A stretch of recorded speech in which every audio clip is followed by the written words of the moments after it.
இலக்கை நோக்கி டுவர்ட் த கோல். இந்த நிகழ்ச்சிக்கு உங்களை அன்புடன் வரவேற்கிறோம். Praise the Lord.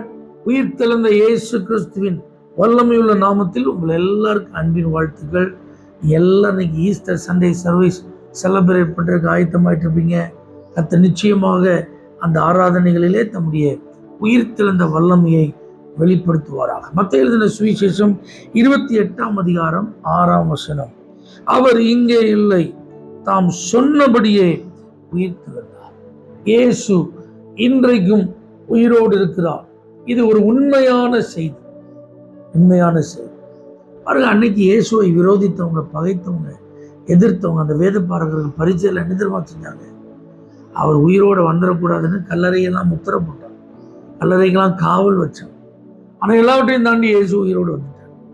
அதனால என்ன செஞ்சாங்க தெரியுமா? அவங்க அந்த சேவகர்களுக்கு பணம் கொடுத்து, இயேசுலாம் ஒன்றும் உயிரோடு எழும்பல, அவருடைய சீசர்கள் தான் அவருடைய செத்து போன சரீரத்தை திருடிட்டு போயிட்டாங்கன்னு சொல்லி ஊர் ஊராக போய் சொல்லுங்கன்னு சொல்லி சிலர் அதெல்லாம் நம்பினாங்க. ஆனால் இன்னைக்கு நான் அவங்களுக்கு சொல்கிறேன், இயேசு உயிரோடு இருக்கிறார் என்பது கட்டுக்கதை அல்ல, அல்லது தவறான செய்தி அல்ல, அது உண்மையான செய்தி. நீங்கள் இதெல்லாம் நம்புங்க. எத்தனையோ மகான்கள், தலைவர்கள், மார்க்கத்தை தோற்றுவித்தவர்கள் உயிரோடு வாழ்ந்தாங்க.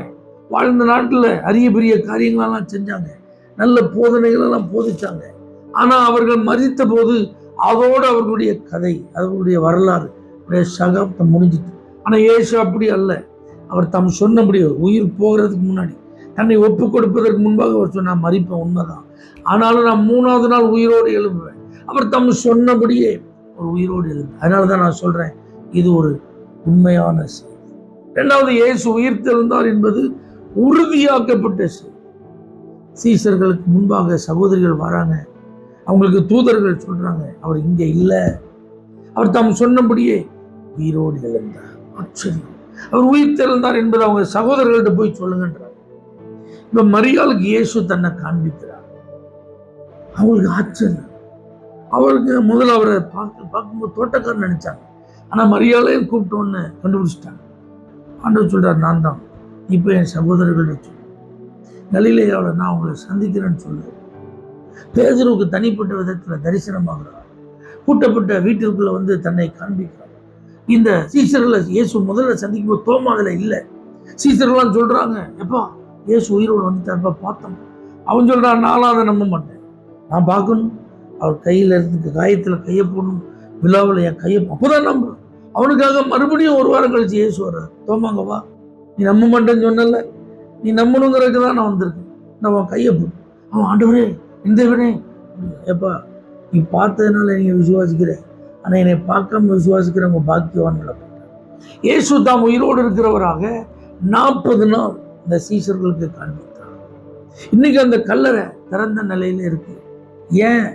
இது உறுதியாக்கப்பட்ட செய்தி.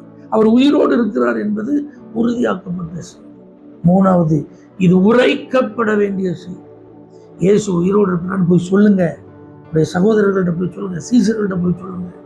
பாருங்க, அப்போஸ்தலர்கள் எங்கெல்லாம் சுவிசேஷத்தை பிரசங்கித்தாங்க, அங்கெல்லாம் இயேசு உயிர்த்தெழுந்தார், நீங்கள் அவரை கொலை செய்தீர்கள், ஆனால் தேவன் அவரை உயிரோடு எழுப்பினார், அவர் உயிர்த்தெழுந்தார் என்கிற செய்தியை சொல்லிட்டே இருந்தார். இன்னைக்கும் நம்ம ஏன் ஈஸ்டர் சண்டே சர்வீஸ்க்கு வரோம்?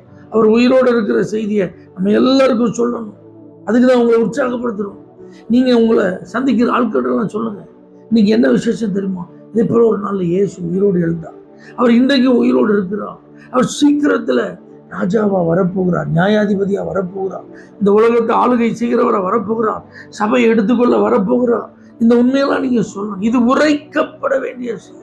அவர் உயிரோடு இருக்கிறார் என்பதும், அவர் மறுபடி வரப்போகிறார் என்பதையும் நம்ம கண்டிப்பா உரைத்தே ஆகணும். அதனாலதான் அங்க பாருங்க, அன்னைக்கு இயேசு அவர் பரலோகத்துக்கு ஏறி போறதுக்கு முன்னாடி சொல்றாரு, உலகமெங்கும் புறப்பட்டு இந்த செய்தியை சொல்லி எல்லாரையும் சீசனாங்க.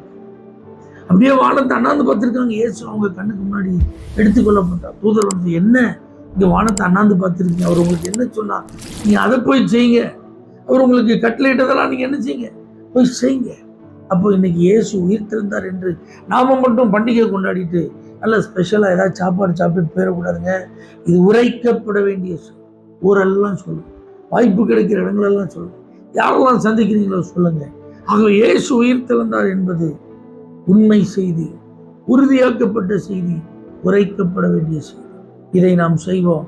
ஆண்டவர் நம் மூலமாய் மகிமைப்படுவார்.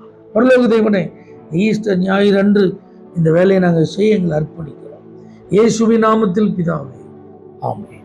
For prayer contact, Pastor J. J. Kumar, El Shaddai Ministries, 9500252586, Surandai.